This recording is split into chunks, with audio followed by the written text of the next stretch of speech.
Hey, what's up, guys? This is Team Hard Life Captain Albert Saftuccia here, and I've got a very interesting video.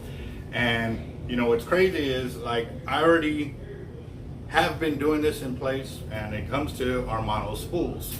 And what I mean by that is, when you order brake or the mono from us, if we ship it to you, we normally ship it in a box, and what I'll do is intentionally I'll pull one end of the line out, so that way when you start pulling on it, it always comes undone. Now, I don't know why I didn't think of this before, but I was in the back and I've got these, and I'll show you actually what it is. Gotta bite.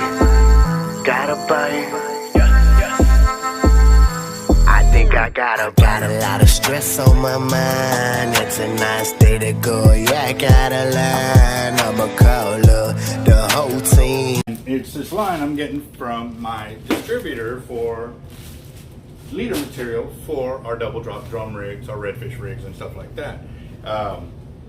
The deal with that, though, it's in 5 sections of 100 meters apiece.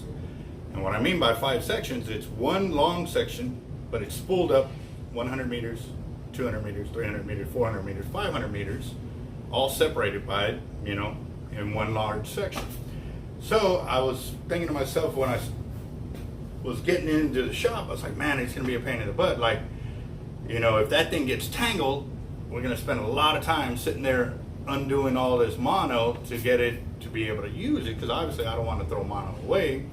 And if I'm going to buy a product and I know it's going to malfunction in that sense, then I'm not going to buy the product, because I don't have time to be wasting to untangle it.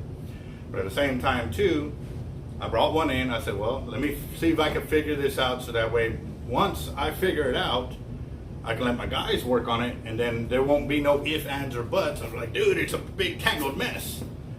Well, that happened to me a little while ago. I did the first one perfect. It came out nice. 500 meters gone. I made almost 900 liters with it. Well, I'm doing the next one, prepping for my next batch of liters and stuff like that, and it starts to blow up on me. And I start to think back. I was like, man, that's the same problem I used to have when I would buy the heavy mono. In the packages or this and that, if you grabbed it from the wrong side, you end up having to unravel it, untangle it, and it was a big chaotic mess. So how do you prevent that?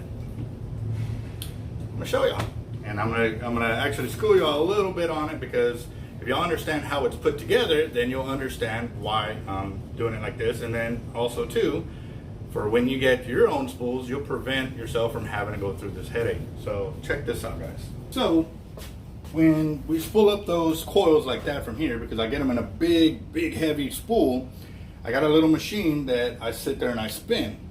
Well, what it does is you lock in one tag in and you start spinning it. So what it does is I lock it in and then I start spinning, and I spin and I spin and I spin. Okay, so once I get up to like my 300 meters or whatever the customer is asking for, I stop and then I cut it. Okay, now when I actually remove this system off of there, when I grab all the mono and I pull it off, this tag end I hold on to. And that's the tag end when I insert it into my boxes to sell. I pull it out, and that's so that way when you start pulling on it, you're pulling in on it from the inside out. And the reason you want to do that is because when you have a coil sitting here like this, and you pull from the inside out, you're pulling from the innermost smaller diameter of your line. Now, if you're pulling from the outside, what tends to happen is, if it's sitting there and it's wrapped up underneath here, what it does is it cuts across and it flips a line over, and you start getting all tangled up. So that's where that problem happens.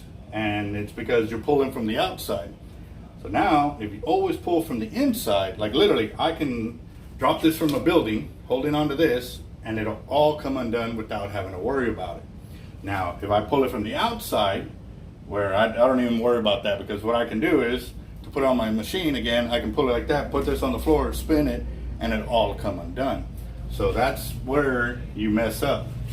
Always find the center. So if it's not, when you buy them, normally they have it an offshore loop or something like that. They'll have it like this, and they'll have the other end like that, if it's a good company. If not, then you have to find it. When you find it, start pulling it off slowly and make sure it's coming in from the inside. And it may look like it's coming from the outside, but as long as it don't flip some lines up or something like that, then you're good to go. So yeah, that's how I kind of figured it out. And I said, you know what, that'd be a good video to share. So all right guys, so now you don't have to untangle 300 yards or whatever mono you get set up in a spool like this. Find the inner line, pull it from there, and you'll be good to go. Alright guys, a heads up on the cell lines. I finally got my screws in, and actually I went with a little bit bigger windows, so now you can see the spools really easily.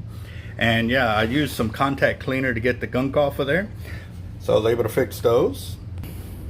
I also started my other two cell lines right there. One's for a customer that he brought in, so I attached the cell for him and the foam on it. I still got to do the guidelines and the main line to set it up so he can use it when he gets home. And then two, my floats are taped up with the reflective tape, ready to go. I got 2 buckets of 30 hooks a piece, and I still need to work on another one because we have a customer that ordered 15 and 15, so I got to work on that. But yes, I also got a connection on the bucket, so I got about 20 of them in the back, which really helps because they all come with the twist tops, and I left the tops off so that way y'all can see what it looks like on the inside, and that is pretty.